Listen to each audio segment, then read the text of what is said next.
Hello, everyone, and welcome to our final issue of the year, How Clarity Unlocks Confident Teaching. Today, Sarah Drebber and I speak with Dr. Lynn Sherritt about what clarity really means, what it looks like in classrooms, and the practical actions leaders can take to help teachers feel confident, prepared, and ready for 2026. Dr. Sherritt is a highly sought after expert in the field of education, a distinguished practitioner, researcher, author, and presenter. She's dedicated her career to turning cutting edge research into practical guidance for system and school leaders.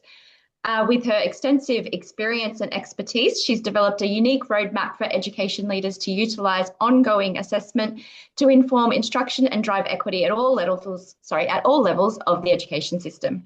Her work has been recognised nationally and internationally, and her insights and strategies have transformed countless classrooms, schools, districts, and even entire education systems. Her notable publications include Clarity, What Matters Most in Leading, Teaching and Learning, and I've got my copy here today with us. Perfect. It's been very well used. And Putting Faces on the Data, What Great Leaders and Teachers Do, with Michael Fullan, and Learning to Listen and Listening to Learn, Empowering Visible Clarity with Dr. John Hattie is Lynn's 7th book. So welcome, Lynn.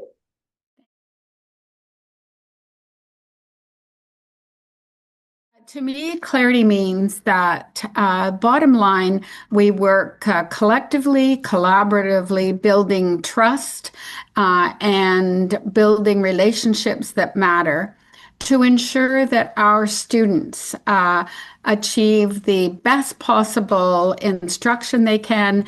And really, to me as well, clarity means we're about all the faces of our learners, and I really do mean all, and of course, all the faces of our teaching staff, our support staff, leaders, and parent community.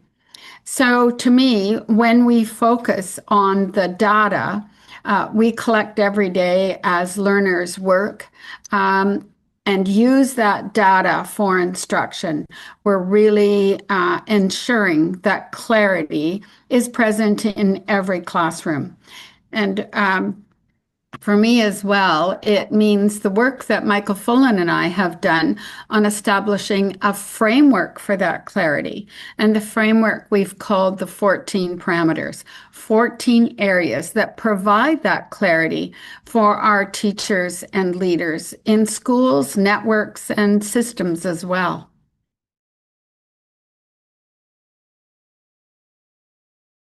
Because it's the third teacher that creates the learning environment of a collaborative culture of learning. So we need to see that third teacher in every classroom, but also in every learning space in every school and system. When I think about the third teacher, I just want to clarify for our audience. The first teacher, of course, are the parents. The second teacher, the teacher in the classroom. And then the third teacher becomes that space as I said, the environment that invites students and teachers in to learn together. One of the other tools besides those 14 parameters and embedded in the 14 parameters is parameter 3, and that is using data to inform instruction. And you can see by the assessment waterfall chart, which I refer to often as another tool in clarity, to just remind us how important it is that we start with the curriculum expectations before we identify the learning intentions of a unit of study. And I really emphasize this is a unit of study. And the learning intention needs to be broad enough so that we can deconstruct the words in that learning intention. And then with our students, as a unit progresses, we can co-construct how to be successful, the success criteria. So when I think about learning intentions and success criteria, and I hear they're now called LISC, so that's very interesting. I think there are two important words, and one is deconstructed learning intentions. That means working on the words. What a wonderful opportunity to unpack the vocabulary of the discipline. We often start with the the sentence stem. We are learning to, we are learning that, we are learning about. And of course, deconstructed learning intentions move us to co-constructing with students as our unit moves along how to be successful. What does successful learning look like in this unit? So I want to as well just show you the intentionality that we need to see in clarity. The learning intention is for the whole unit. We are learning about the success criteria are for the individuals within the class. What can they do? And we use that then to self-reflect and self-assess as students where we are in those I can success criteria statements.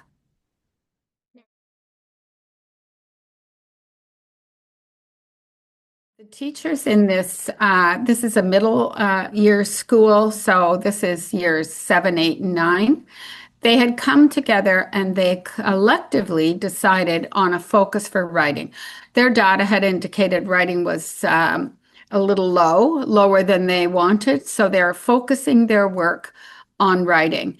And as a team of 6, 7, and 8 year level teachers, they decided on a common assessment. And they decided to show the exemplars. Here's a level 1 piece of writing low, level 2, level 3, and highest 4. So that was prepared before I came. Then I gave each of the teachers a Post-it. They put the names of their students, whether they were in year 6, 7, whether they were in year 7, 8, or 9. So I think 7 has orange stickies. Year 8 has lime green stickies, and year 9 has the bright orange stickies. So 3 different colors. And they looked at the pieces of writing and decided where to place the students on the wall. And then they stood back, and the best part of this was the conversation that followed. Teacher said, well, I taught him last year. Why is he at a low level? I thought he should have been at a bigger level. Show me the piece of writing. And other teachers said, wow, I taught him 2 years ago, and now look at how his trajectory has soared.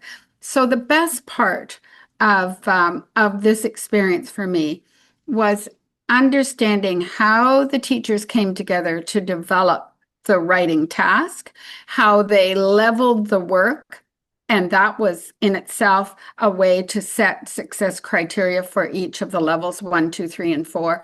And then when I came along with the Post-its, having them look at each student's piece of writing and put where they felt it was on the data wall continuum.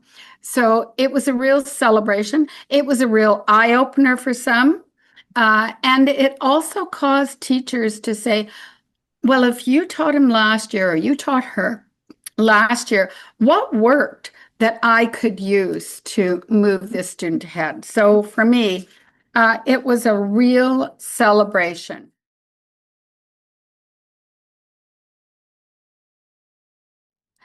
I'm thinking about equity and excellence here. This is a conversation teachers are having at a special school, a school for students identified with special needs. They're sitting in front of their data wall, and the faces are on the data wall. You can see that none of the students are stationary. All of the students are moving, and they're having a case management meeting. Now, this is an instructional case management meeting. It's not about the behavior of the students. That's a different meeting. This is about how will we teach these students to ensure they're moving forward and they're exceeding beyond what we thought was possible into the jumping range, which I love that conversation and those titles. They're non-evaluative. This is a private wall for teachers to have that conversation. So for me, that's really inspiring. Again, it's about excellence. It's also about all students. And I've really found in my travels that context matters. So I've been many places across the globe and across Canada, the US, Chile, Great Britain, Australia, New Zealand, of course. And this is a very small remote island called Thursday Island, about 100 kilometers from Papua New Guinea. And I was there to work with them because they were doing the work of Clarity, which was pretty exciting to me. And this is one of the students' work that was presented to me. And this is the second piece of work. In just a few lessons, I would say probably over a term, the students' writing moved from the left to the right with explicit teaching, with that assessment waterfall chart.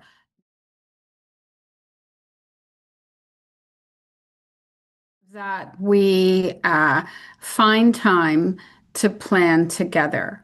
And here's a classic example of Bump It Up walls that have been co-constructed. We each identify that teachers need that time to visit other classrooms, to do learning walks and talks in other classrooms as well, to see how teachers and students co-construct. It's okay to share ideas and take things from one another. So for me, it is about finding time to co-construct. That's not always possible. So I do say that when we have staff meetings, for example, let's use the first 15 minutes of the staff meeting to do a walk in the school, look for examples that we might use ourselves in our classrooms. So we're looking for co-constructed success criteria in our Bump It Up walls, or we're taking the assessment waterfall chart in FACES, or no, I think it's in Clarity, page 124, and using it as a planning tool among key stage teachers. So here's an example from a staff room in Queensland where I was working, the Southeast region in Queensland, and the principal had these wonderful, very large, right on posters with the empty assessment waterfall chart. And when teachers planned together, they filled in the chart, and it was accessible for all the other teachers in the school. So I think there's a lot to say for having walls that talk in classrooms, but also in staff rooms where we can get ideas from one another.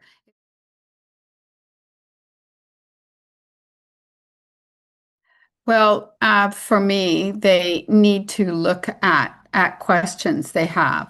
And when we're thinking about collaborative inquiry questions and we've developed some professional learning, we want to continue to ask ourselves, is our professional learning working?